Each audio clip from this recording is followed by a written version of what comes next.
다음 주면 이제 크리스마스 주일입니다. 세상 사람들은 할러데이라고 이렇게 부르면서 메리 크리스마스 인사도 잘 못하게 그렇게 하는 분위기가 있는데요. 우리는 교회 안에서 우리가 하고 싶은 대로 우리가 원하는 대로 인사를 좀 나누도록 하겠습니다. 오늘 날씨도 좀 차갑고 하니까 옆에 분들하고 악수도 하시고, 좀 동성인 분들은, 여기서 동성은 김씨 박씨가 아니죠. 좀 동성인 분들은 허그도 좀 해주시면서 따뜻하게 인사해 주셨으면 좋겠습니다. 메리 크리스마스 하고 우리 서로 인사 좀 나누겠습니다.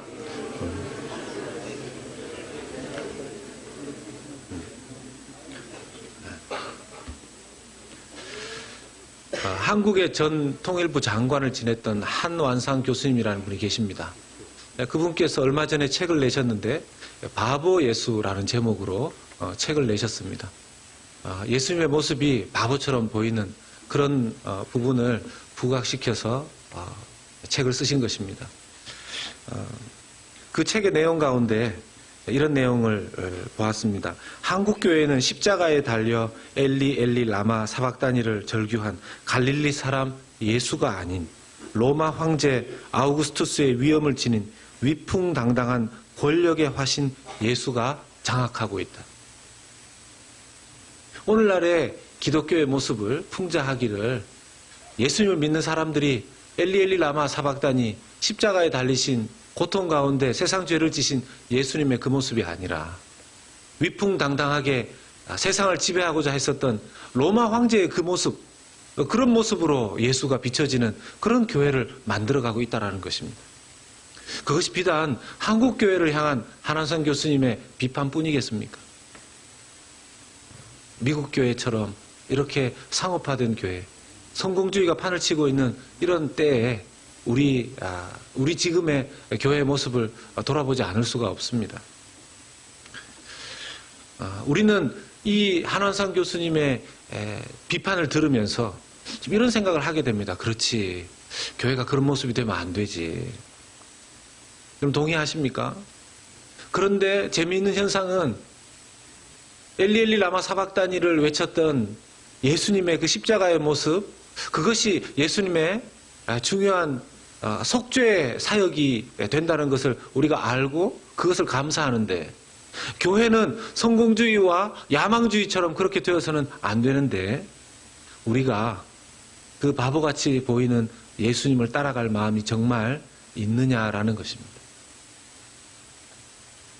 십자가를 지신 그 예수님을 정말 사랑하고 그 예수님을 본받아 살려고 하는 마음이 정말 있느냐 하는 것입니다. 결국 우리의 마음이 이율배반적으로 돌아가고 있는 것이죠. 기독교에 대한 비판에 대해서는 우리가 받아들이지만 그 기독교가 비판하는 그 속에 현실적으로, 현상학적으로 우리가 몸담고 살아가고 있다는 사실에 대해서는 망각하는 것이죠. 내 삶은 예수 그리스도의 삶처럼 살고 싶지 않고 살기를 원하지도 않고, 그러나 교회에 대한 비판은 똑같이 하고 있는 것입니다. 얼마나 아이러니한 모습이 아닐 수가 없습니다. 오늘 본문을 보면 이런 아이러니한 모습을 가지고 있는 대표적인 한 사람이 나옵니다. 38년 동안 병자였던 이 사람, 그 사람의 인생에 38년 동안 병들어 있었던 그 세월 속에서 그의 몸뿐만 아니라 생각도 혼미해졌고, 그가 예수님 때문에 나음을 입었지만 나음을 입은 가운데에도 그는 계속 혼미한 상태에 놓여져 있게 됩니다. 5장 5절의 말씀에 38해 동안 그가 병자로 있었죠. 그는 희망도 없고 원망만 남아있었던 사람입니다. 7절의 말씀에 보면 병자가 대답하되 주여, 물이 움직일 때 나를 못에 넣어주는 사람이 없었습니다. 그 못이 움직일 때 들어가면 낫는데 자기가 들어갈 수 있을 만한 그런 시간적 여유를 주지 않고 다른 사람들이 거기에 먼저 들어갔기 때문에 지금 제가 이 모양 이 꼴로 38년을 살았다는 것입니다. 내가 지금 이렇게 어렵게 지내는 것은 나 때문이 아니고 환경 때문이라는 것이죠. 내 주변의 사람들이 더 악하고 더 빠르고 나를 누르고 살았기 때문에 나는 눌리고 지금까지 살아왔고 다른 사람들은 성공했다는 것입니다. 그런데 어느 날 이 원망 가운데 살았던 38년 된 병자에게 한 이상한 사람이 오더니만 몇 가지 질문을 하고 갑자기 이렇게 이야기합니다. 당신의 자리를 들고 일어나 걸어서 가십시오. 너무 웃기는 이야기인데 그 이야기를 듣는 순간 여러분 38년 동안 그곳에 누워 있었으면 온몸에 힘이 하나도 없고 무기력했겠죠. 마디마디마다 손발 마디마디마다 힘은 없고 몸은 차가워져 있어서 뭐 본인이 그 자리에 누워서 38년을 있고 싶었겠습니까? 근데 자리를 들고 일어나 걸어가라는 어떤 한 사람의 이야기를 듣는 순간 몸에 갑자기 열이 확 올라오는 것을 느꼈습니다. 그리고 다리에 힘이 생기면서 일어나 보니까 일어나지는 거죠. 그래서 자기도 모르게 자기의 자리에서 일어나서 38년 동안 누워 있었던 때가 꼬질꼬질 낀 그 자리를 들고 걸어서 집으로 가게 된 것입니다. 기적이 일어난 거죠. 여러분들이 38년 동안 병상에 누워 계시다가 누가 신방을 와서 일어나 걸어서 이제 볼일 보러 좀 다니십시오. 그 말 듣고 몸에 갑자기 힘이 생겨서 일어나 나가서 걸어 다니셨다. 그러면 여러분 어떤 반응을 보이시겠습니까? 최소한 당신 누구시오? 당신 누군데 나를 이 병에서 이렇게 세워주는 것입니까? 당신 누구요? 이 얘기부터 묻는 것이 당연한 거 아니겠습니까? 참 이 사람 대단한 사람이에요. 묻지도 않고 그냥 걸어서 정말 말한 그대로 자리를 들고 일어나서 걸어서 가라 그러니까 자리 들고 일어나서 그냥 가버립니다. 이럴 때는 얼마나 순종을 잘하는지 모르겠어요. 그런데 그 사람이 고침을 받은 날이 참 공교롭게도 안식일이었습니다. 안식일. 안식일에는 하면 안 되는 금지령이 좀 있었습니다. 히브리어로 이것을 멜라카 규정이라고 하는데 39가지의 금지 규정이 있습니다. 오늘날 이렇게 보면 예수 믿는 사람들이 주일을 안식일이다 이렇게 해서 지키는 분들이 많습니다. 주일도 안식일이다. 근데 이 39가지의 규정을 몇 가지 지금 제가 한번 살펴볼 텐데 만약 주일을 안식일로 생각하면 우리가 참 힘들어지는 부분이 많습니다. 39가지 중에서 다 하면 힘들 것 같고요. 몇 가지 끊어서 네 번째 넘버 4가 거두기 금지입니다. 거두기 금지. 이 거두기 묵기 금지인데 자연 생산품 중에서 예를 들면 꽃, 그다음에 추수, 뭐 변화보리 이런 것들 자연 생산품은 묶으면 안 됐습니다. 안식일에는. 그런데 가공품이죠. 가공품. 사탕봉지라든지 이런 인간이 어떤 인간의 힘이 들어가서 공장이나 이런 데서 생산해낸 이런 가공품은 사탕봉지 같은 것은 묶어도 됐다고 합니다. 15번째 규정에 물들이기 금지 규정이 있습니다. 이 물들이기 금지 규정에 뭐가 포함되냐면 화장하는 게 포함이 된답니다. 그러니까 안식일 날은 화장이 안 되는 거예요. 그럼 어떻게 해야 됩니까? 그 전날 화장하고 주무시든지 음식에 색깔 넣는 건 된답니다. 그 다음에 21번째 규정이 매듭매기, 아까 이제 묵기 규정하고 좀 비슷한데 이 매듭매기 규정 중에 구두 매듭을 매는 것은 괜찮답니다, 이게. 왜냐하면 24시간 안에 풀기 때문에 이건 또 괜찮대요. 연구 진짜 많이 했죠. 근데 쓰레기 봉투를 묶는 건 안 된답니다. 네, 쓰레기 봉투를 묶는 건 안 된답니다. 그래서 이렇게 쓰레기 봉투를 잡아당기면 이렇게 쪼이는 거 있죠. 그거는 괜찮은 것 같아요. 그래서 그게 만들어진 것 같기도 하고요. 28번째 규정에 소금치기 및 무두질하기가 안 됩니다. 그러니까 안식일 날은 배추, 김치를 못 담그는 거죠. 김치를 안 드셨으니까 뭐. 그리고 구두 광택을 내는 것도 안 됐다 그럽니다. 29번째 규정에 선긋기 표시하기도 안 된답니다. 편지지에 이 글씨를 잘 쓰기 위해서 이렇게 줄 끊는 거 안 되고 어떤 규정 중에는 알파벳 글자를 2자 이상 쓰는 게 안 된답니다. 네. 그러니까 주일날은 체크를 못 쓰는 거죠. 그 안식일날은. 그리고 알파벳 글자를 2자 이상 지우는 것도 안 된답니다. 또 재밌는 30번째 규정이 있는데 매끄럽게 하기 및 구김살 펴기가 안 된답니다. 매끄럽게 하기. 여러분 이게 매끄럽게 하기, 구김살 펴기 그러면 이제 여러분 이 안식일 날 여기 좀 이렇게 좀 매끄럽게 해야 되지 않겠습니까? 그런데 이게 어떤 구체적인 설명이 들어가 있냐면 피부에다가 구리무라 그러죠. 크림을 발라서 이렇게 누르는 거는 괜찮답니다. 누르는 거는. 근데 누르는 거는 괜찮은데 문지르는 거는 안 된답니다. 네. 어떻게 했는지 모르겠어요. 그리고 겨울에 추우신 분들 이렇게 입술이 좀 터지시는 분들 계신데 이 입술이 터진 부분에 연고 바르는 거 안 된답니다. 안식일. 안 되는 게 참 많죠. 또 그런데 이제 이 39가지 규정 중에 마지막 규정이 이게 39번째 규정이 뭐냐면 오늘 이 병자가 위반한 규정입니다. 운반하기입니다. 운반하기. 2m 이상을 운반하면 안 됩니다. 2m 이상. 어떻게 하는 얘기인지 모르겠어요. 2m 이상. 원래 이 규정들은 처음 민수기 이런 모세가 살았던 그 당시에 성막을 지어서 하나님 앞에 예배드리고 그렇게 하지 않았습니까? 그래서 그 성막을 짓는데 일꾼들이 동원이 되는데 안식일 그날은 성막 지으면 성막을 짓거나 수리하면 안 된다. 그래서 성막과 관련된 금지 조항이었습니다. 비록 아무리 성막이 중요하지만 안식일 날 하나님을 예배할 때는 일꾼들도 다 좀 쉬어라 하는 그런 뜻에서 만들어진 거죠. 근데 이게 시간이 지나서 유대교에 굉장히 중요한 안식일 규정이 된 것입니다. 이게 사람이 처음 만들 때는 좋은 뜻이었는데 이게 시간이 지나면서 좋은 의도는 어디론가 싹 사라지고 법만 남아있는 것이죠.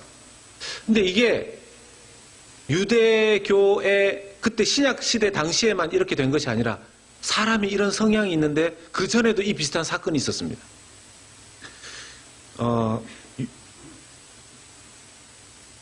이전 여러분 그 규정에 보면 출애굽기 32장 1절에 백성이 모세가 산에서 내려오미 더딤을 보고 모여 백성이 아론에게 이르러 말하되 일어나라 우리를 위하여 우리를 인도할 신을 만들라. 이 모세 곧 우리를 애굽 땅에서 인도하여 낸 사람은 어찌 되었는지 알지 못함이니라. 이 출애굽기 32장에 나오는 이 모습을 보면 모세가 여러분 아시겠지만 애굽에서 탈출할 때 그 10가지의 재앙을 애굽에 선포하고 그 기적이 일어나게 했었던 장본인이 모세 아니겠습니까? 사람들이 생각할 때 이스라엘 백성들이 모세 그러면 뭐 아주 추앙받는 지도자죠. 하나님과 함께 있는 그 사람. 그런데 어느 날 출애굽해서 이 모세가 하나님께서 자기를 산으로 부르신다고 그래서 시내산으로 올라갑니다. 시내산에 올라가서 며칠이 지나도 내려오지 않으니까 이스라엘 백성들이 두려워진 거죠. 하나님과 가까이 지냈던 그 한 사람이 보이지 않으니까. 그래서 요청한 겁니다. 눈에 보이지 않는 하나님, 모세는 우리한테 하나님 음성을 들려주었는데 지금은 우리에게 하나님의 음성을 들려줄 사람도 없고 하나님과 가까이 하는 사람도 없으니까 우리의 눈에 볼 수 있도록 신의 모습을 만들어 달라. 그래서 만든 것이 송아지입니다. 여러분 뜻은 좋은 거였어요. 뜻은 좋은 겁니다. 믿음이 없어서 송아지를 만든 게 아니라 믿음이 있는데 송아지를 만든 거예요. 믿음이 있는데. 여러분 유대인들이 믿음이 없어서 안식일 규정을 지키는 게 아니라 믿음이 너무 좋아서 안식일 규정을 지나치게 지키려고 한 것입니다. 그런데 이것조차 우상이 되어버린 것이죠. 사람들에게 이런 성향이 있습니다. 사람들에게는 이런 성향이 있어요. 눈에 보이지 않는 하나님을 잘 믿고 싶은데 그게 너무 추상적이다 보니까 구체적이고 정형화시켜서 믿음 생활을 하고 싶은 겁니다. 근데 그것이 지나쳐서 율법을 지키면 자기가 하나님을 잘 믿는 것이라고 생각을 하게 되는 지경에 이르게 된 것이죠. 38년 동안 병들었었던 사람이 나았습니다. 여러분, 최소한 사람이 낫고 나면 주변에, 자기 본인은 아니라 할지라도 주변에 있는 사람들이라도 30년 이상이나 그렇게 병으로 고생했는데 낫게 되어서 참 너무 잘 됐다고 그런 말 한마디 해야 되는데 그런 말 단 한마디도 등장하지 않습니다. 사랑이 식어버린 거죠. 유대인들은 그 법을 지키느라 사랑은 깡그리 식어버렸습니다. 아무도 38년 된 병자를 격려해 준 사람 없습니다. 단 한 가지를 물어봅니다. 뭡니까? 누가 안식일 날 당신 자리 들고 일어나 가라고 그랬느냐? 누가 그랬느냐? 누가?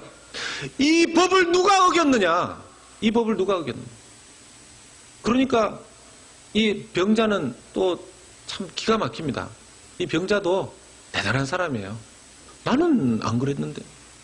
내가 일어나서 가려고 간 게 아니고 누가 나한테 일어나서 가라고 그랬어요. 그래서 유대인들이 물어요. 누가 그랬냐? 누가? 근데 가만히 생각해 보니까 자기가 한 번도 물어본 적도 없이 그냥 일어나서 집에 간 겁니다. 이분도 대단한 분인 거죠. 자꾸 유대인들이 귀찮게 하니까 나중에 자기가 그 이름을 알게 되면 내가 가르쳐 주겠다. 그렇게 이야기를 했었던 것 같습니다. 참 여러분 혼미한 사람 아닙니까? 여러분 이렇게 자기를 치료해 주었음에도 불구하고 예수님께서 베풀어 주신 그 일에 대해서 누가 해 주었는지도 모르고 살아가는 이 38년 된 병자의 모습과 비슷한 사건이 그전에도 있었습니다. 가나 혼인잔치에서 예수님께서 물로 포도주를 만들어 주었을 때 거기에 왔었던 하객들 누구도 이 포도주가 어디서 나왔는지 아무도 알지 못했다 그랬습니다. 여러분 이 38년 된 병자의 모습을 보면서 우리는 참 딱하다. 어떻게 이렇게 인생을 살 수 있느냐 말할지 모르지만 여러분 알고 보면 우리 인생이 이런 인생 비슷하지 않습니까? 우리가 누구 때문에 사는지 우리가 누구 때문에 삽니까? 정확하게. 여러분 우리는 그냥 세상의 날씨가 이렇게 과학적으로 이 천문과학적으로 돌아가고 그냥 하루하루 살다 보니까 나에게 식량이 주어지고 어떻게 하다 보니까 어렸을 때부터 열심히 살았는데 그냥 때 돼서 결혼해서 사람 만나서 자녀들 낳아서 살고 또 열심히 일하니까 먹고 살만하게 하나님 이렇게 식량이 주어졌다 그렇게 생각하지 않습니까? 누가 이 일에 보이지 않는 영역에서 일하십니까? 만약 우리의 마음 가운데 보이지 아니하시지만 우리의 삶의 모든 순간에 역사를 일으키시는 하나님을 기억하지 못한다면 38년 된 병자와 우리가 무슨 차이가 있습니까? 혼미하게 살아가는 좋은 일 생기면 아싸 안 좋은 일 생기면 재수 없이 하나님을 믿는데도 재수 없이 교회 다니면 뭐합니까? 감사는 어디론가 다 사라지고 없고 자기가 열심히 돈 벌고 일해서 생긴 건데 자기 자식 잘 키워서 좋은 학교 가고 좋은 직장 가고 한 건데 그럼 만약 우리 마음 가운데 하나님에 대한 진심 어린 감사가 제대로 살아있지 못하다면 38년 된 병자와 크게 다를 바가 없는 거죠. 크게 다를 바가 없는 거죠. 여러분 말씀 가운데 예수님께서 누군지도 치료해 준 사람이 누군지도 모르는 이 사람이 우연히 성전에 왔는데 예수님께서 슬쩍 다가가서 말합니다. 내가 고쳐주었다는 것을 알려주기 위한 것이 아니라 다른 메시지를 주고 싶었어요. 14절의 말씀에 보십시오. 네가 나았으니 더 심한 것이 생기지 않게 다시는 죄를 범하지 말라. 예수님께서 가르쳐주고 싶었던 메시지는 더 심하게 너의 인생이 파괴되지 않도록 죄 짓지 말라는 겁니다. 죄 짓지 말라는 거예요.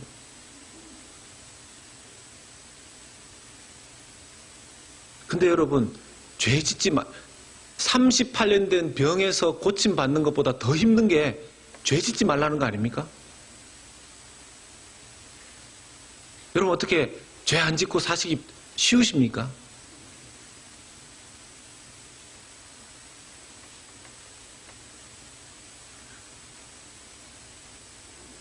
유대인들은 죄를 짓지 않기 위해서 율법을 지키는 것으로 자기 죄를 짓지 않는 그런 방식을 선택했습니다.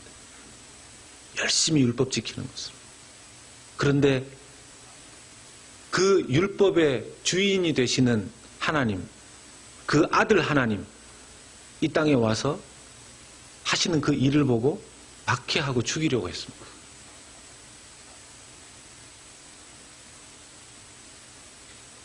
유대인들의 믿음은 구체적으로 측정되기를 원하는 믿음이었는지 모르겠습니다.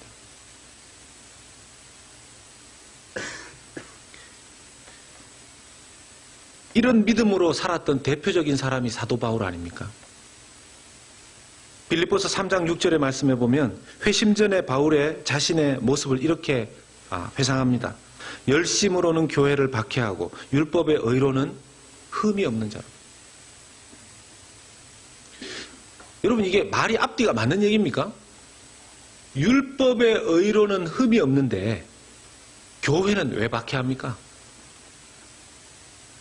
율법의 의로는 흠이 없는데 교회를 왜 박해합니까? 교회를 박해하는 것이 예수님을 박해하는 것이었습니다. 사도행전 9장 4절에서 5절 말씀을 보면 땅에 엎드려져 들음에 소리가 있어 이르시되 사울아 사울아 내가 어찌하여 나를 박해하느냐 하시거늘 주여 누구시니까 이르시되 나는 네가 박해하는 예수니라. 사도 바울이 예수 믿는 사람 잡아서 옥에 가두려고 감옥에 집어넣으려고 허락을 받아서 사내들인 공에 허락을 받아서 다니는데 다메섹 도상에서 갑자기 빛이 비추어지면서 하늘에서 음성이 들립니다. 사울아 사울아 어찌하여 네가 나를 핍박하느냐. 눈이 멀고 귀에 음성만 들린 상태에서 누구십니까? 주여 누구십니까? 예수님이 말씀하신 네가 박해하는 예수다. 네가 박해하는 예수. 아니 율법으로는 흠이 없는 이 사람이 율법을 100% 지킨 이 사람이 교회를 박해하다니요. 예수님을 박해하다니요. 앞뒤가 맞습니까? 우리는 우리 신앙생활 열심히 한다고 생각하지만 하나님의 뜻과는 정반대가 될 수도 있습니다. 이걸 어떻게 알 수 있을까요? 내가 정말 제대로 된 신앙생활을 하고 있는지, 예수님께서 인정하시는 신앙생활을 하고 있는지, 아니면 유대 율법주의자처럼 신앙생활을 하고 있는지, 38년 된 병자처럼 혼미한 신앙생활을 하고 있는지 어떻게 알 수 있을까요?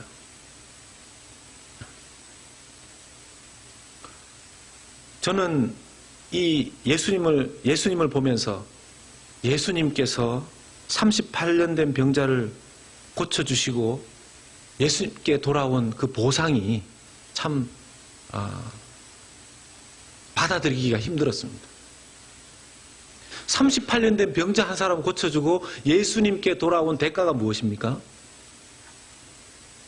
박해받기 시작하셨습니다. 그 전까지는 이런 박해는 구체적으로 없었거든요. 유대인들로부터 정확하게 박해가 시작되었고 한 번 더 예수님께서 나는 아버지께서 일하시기 때문에 나도 일한다. 하나님과 동등하게 자기를 표현했기 때문에 예수님을 죽이기로 결심하는 유대인들의 모습에 들어가게 됩니다. 38년 된 병자가 자기 병이 낫고 난 다음에 유대 지도자들에게 가서 나는 몰랐었는데 알고 보니까 예수라는 사람이 나를 낫게 했습니다. 이제 나한테 찾아오지도 말고 나한테 질문하지도 마십시오. 나는 이제 나았으니까 내 할 일도 바쁩니다. 그 38년 된 병자가 나음받은 병자가 유대 지도자들에게 그 말을 하는 동시에 유대 지도자들의 눈빛을 보고 깜짝 놀랐을 것입니다. 그 예수라는 사람의 이름을 듣자마자 눈에 증오와 살기의 눈빛을 봤을 겁니다. 여러분, 오늘날 우리는 예수를 믿겠다고 이야기하고 크리스마스라고 오신 아기 예수가 기쁘다고 말하지만 정말 이 현재의 시대에 예수님께서 오신다면, 그리고 예수님의 하셨던 2000년 전에 그 일을 그대로 지금 이 시대에 하신다면, 교회 안에서 하신다면 우리가 정말 액면 그대로 예수님의 그 행적과 말씀을 받아들일 수 있겠습니까? 만약 여러분 유대인의 이런 마음이 38년 된 병자와 같은 이런 마음이 우리의 모습 속에 마음 속에 들어있다면 우리도 이 유대인과 별반 차이 나지 않고 38년 된 병자와 별반 차이 없는 모습임을 우리가 확인할 수가 있습니다. 여러분, 오늘 이 메시지가 마음에 걸리십니까? 그러면요, 우리는 액면 그대로 안식일 날 사람을 고쳐주시고 구원해 주신 예수님에 대해 액면 그대로 100% 받아들일 수 없다면 우리에게도 유대교적인 유대인적인 요소가 스며들어 있고 굳어져 가고 있고 우리가 율법으로 우리 자신을 묶고 있고 38년 된 병자처럼 혼미한 우리 속에 생각들이 들어있을 수 있다는 것을 인정하지 않을래야 않을 수가 없다는 것을 보게 됩니다. 제가 이 말씀을 보면서 그랬어요. 이 예수님이 이해되지 않는 겁니다. 여러분, 예수님이 어떤 분입니까? 오늘 성가대가 찬양대가 참 찬양을 앞에 나레이션까지 앞에 하시고 뒤에 얼마나 잘하셨습니까? 그 나레이션의 앞부분이 요한복음 초반 부분 아닙니까? 여러분, 예수님이 어떤 분이십니까? 태초의 말씀으로 천지를 창조하실 때 성부 하나님과 성자 예수님이 함께 계셨다면서요. 천지를 창조하신 능력자라면서요. 언제 어느 시에 가면 누군가가 그 12시에 우물가에 나와서 인생을 포기한 그 여인을 만나게 될 것을 미리 예지적인 능력으로 아시고 가셨던 분이 예수님 아니십니까? 인생 포기했던 그 여인과 대화하시면서 그 사람을 어둠에 묻혀서 살아가던 그 사람을 광명의 빛 가운데 인도해서 사람들에게 복음을 전하는 전도자로 만들었던 사람을 변화시켰던 분이 예수님 아니십니까? 왕의 신하가 자기 아들이 죽어가는데 왕에게 찾아오지 않고 예수님 목수의 아들, 대를 이어서 목수가 되었던 목수 출신 아들 예수에게 나와서 우리 아들 살려주십시오라고 했을 때 차가운 냉정한 당신들은 도대체 기적을 보지 않으면 나를 믿지 않는구나. 이 말을 들었음에도 불구하고 끝까지 예수님을 의지해서 자기 아들이 나음을 입는 기적을 보게 했던 분이 예수님 아니십니까? 예루살렘 성전에 들어가서 비즈니스 판으로 바뀐 사업장으로 바뀐 그 성전을 내어 쫓으시고 그 안에 들어있던 돈 장사하는 사람들 내어 쫓으시고 소와 양을 내어 쫓으셨던 분이 예수님 아니십니까?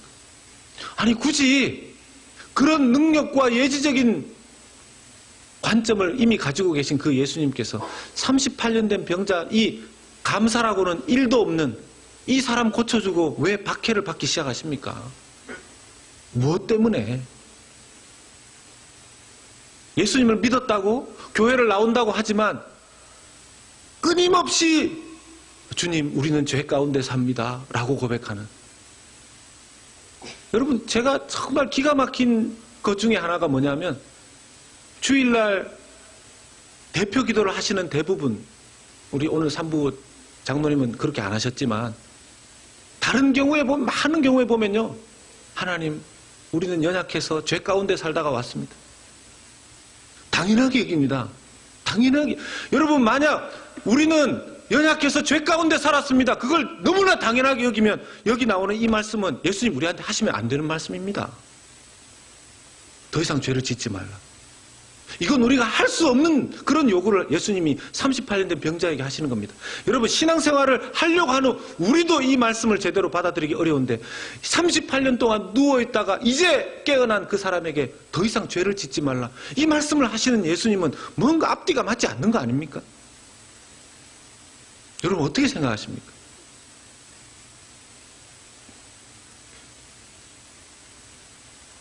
이 답답한 예수님의 모습을 보면서 아니 이 한 사람 구원해주고 건져주고 이 욕된 예수님이 나중에 사람을 심판해야 되는데 유대인들이 예수님을 정죄하고 심판하는 이런 상황에 놓여지게 되는 것을 예수님이 다 아시고도 이 일을 행하신 이유를 제가 몇 날을 묵상하면서 사실 이해가 안 되더라고요.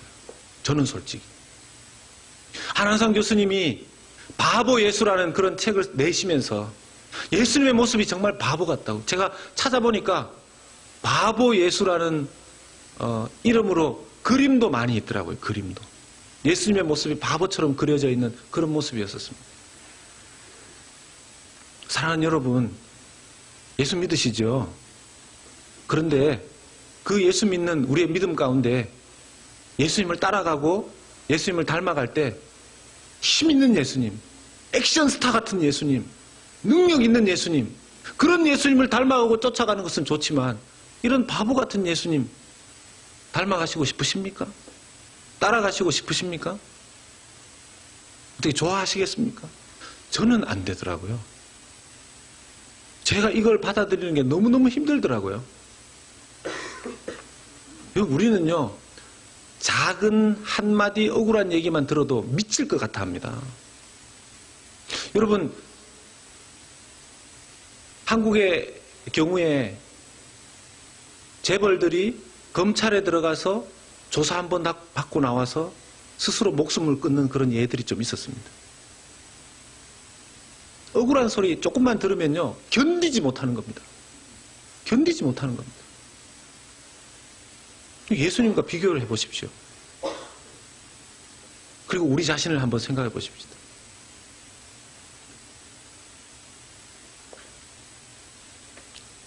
이런 바보 같은 인생을 살았던 예수님. 근데 이 비슷한, 저는 하나님께 계속 물었습니다. 저는 하나님 이해할 수 없습니다. 예수님, 저는 예수님을 이해할 수가 없습니다. 라고 묻고 제가 기도했는데 하나님 저에게 떠올려 주신 것은 부모님들이었습니다. 부모님들. 바보 같은 인생을 사신 대표적인 분들, 부모님들. 어머니들 보십시오.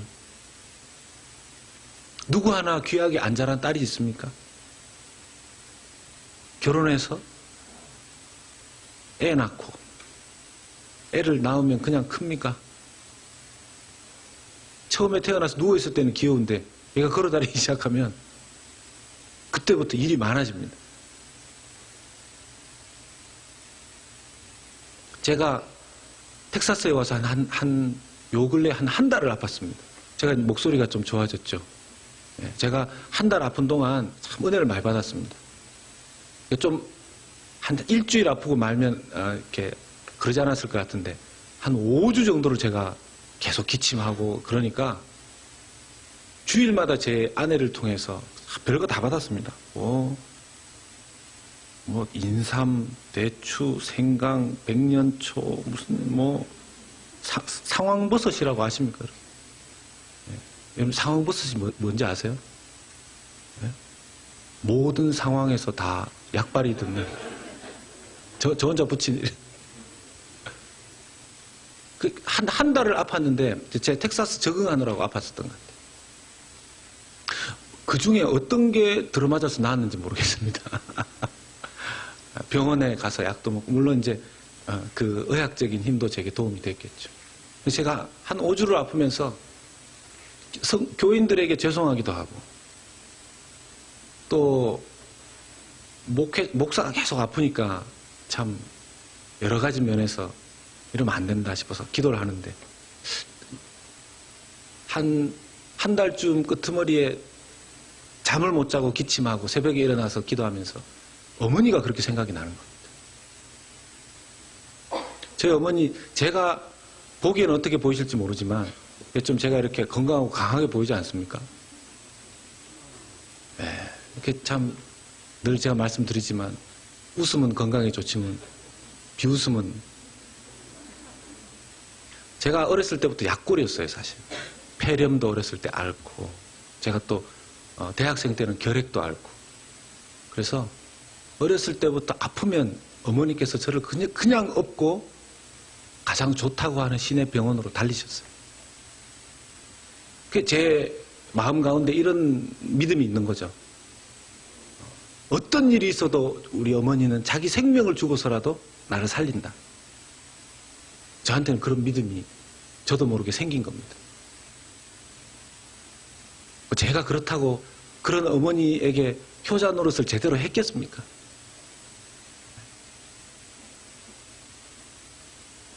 근데 그 어머니들은 그렇게 자기 자식을 또 살림을 또 일하면서 남편 그랬는데 그 자녀가 자녀를 또 낳으면 이 사이클이 또 다시 시작됩니다.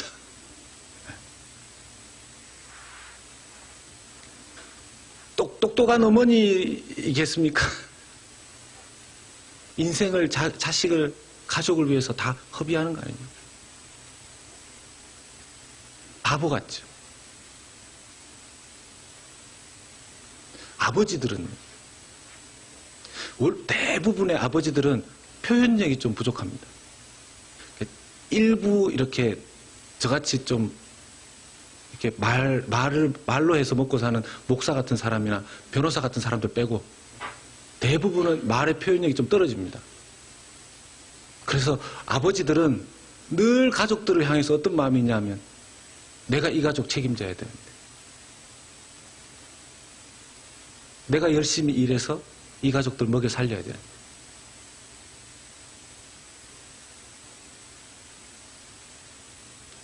미국 와서 큰 꿈을 가지고 미국 왔지만 큰 부자 된 것도 아니고 물론 매일매일 열심히 살아서 자기 자녀들 공부시키고 시집장가 보내고 그랬는데 그래도 늘 가족을 보면 애틋하고 미안한 마음 생기는 것이 아버지들의 마음입니다. 이상하게. 근데 자식들 붙잡고 옛 얘기 좀 하려고 하니까 훌쩍 커버리고 또 다른 집에 살아요.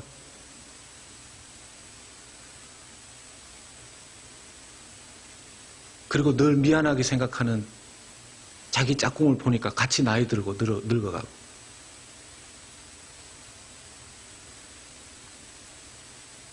자기 위해서 사는 아버지들이 별로 없죠. 여러분, 바보 같은 인생 아닙니까? 왜 그렇게 사셨습니까? 아버지들, 어머니들 왜 그렇게 사셨습니까? 내가 그렇게 살면 아버지들, 어머니들이 그렇게 사시면 자식들에게 더 좋은 날 오기를 내 생명보다 자식들의 생명과 인생을 더 귀하게 여기셨기 때문에 인생을 그렇게 허비하면서 살아가신 거 아니십니까? 저는 예수님의 이해할 수 없는 이 모습 속에서 부모님이 자녀들에게 주는 그 사랑을 본 겁니다. 예수님이 이 38년 된 병자에게 이렇게 말씀하시는 것 같았어요. 더 이상 죄를 짓지 말라. 여러분, 여기에서의 죄가 뭡니까? 막 싸우고 거짓말하고 도둑질하고 이런 죄가 아니에요. 여기서의 죄는 여러분 영어 성경에 보면 do not sin anymore. do not sin anymore. 여기서 말하는 죄는요, sins, 여러 가지 죄의 모습들 그거 말고 근원적인 죄를 의미하는 겁니다. 하나님을 믿지 않고 의지하지 않고 자기 머리, 자기 팔뚝, 자기 힘, 자기 경험 의지해서 살아가는 불순종의 모습, 그것이 저기에서 말하는 죄입니다. 예수님이 마치 이 38년 된 병자에게 이렇게 말씀하시는 것 같아요. 여러분, 그 죄를 어떻게 38년 된 병자가 짓지 않고 살 수 있겠습니까?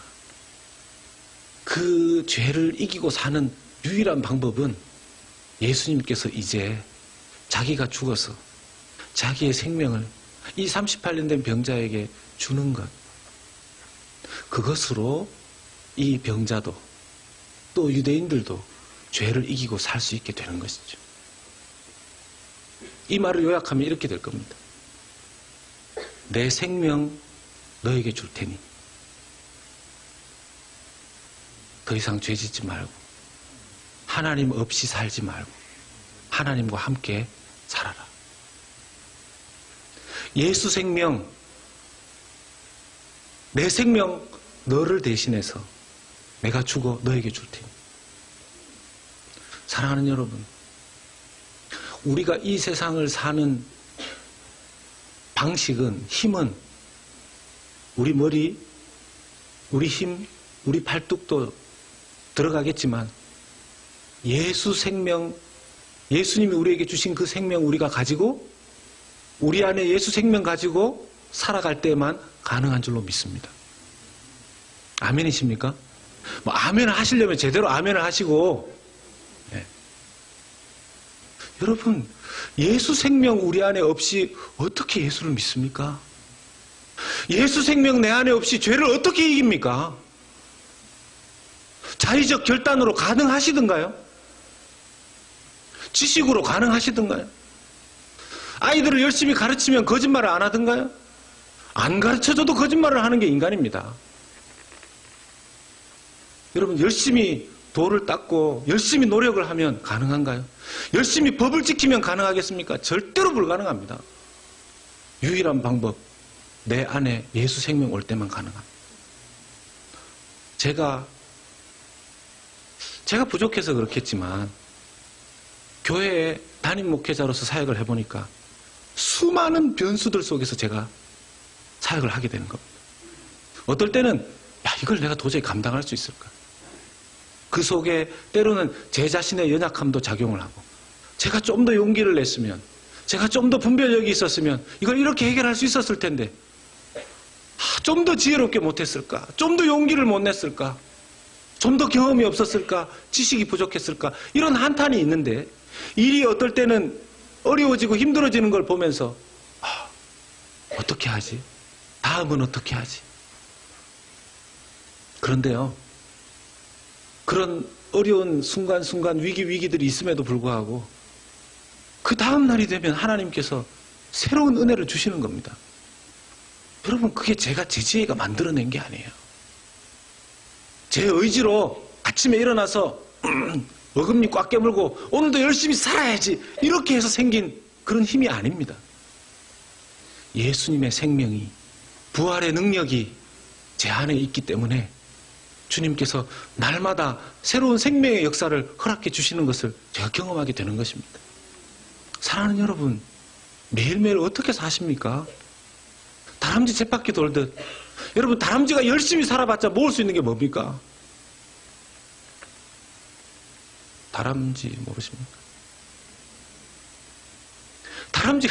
다람쥐가 열심히 살아봤자 모을 수 있는 게 도토리밖에 더 있습니까, 여러분? 도토리. 잘 해먹어봤자 도토리 묵밖에 더 해먹겠습니다.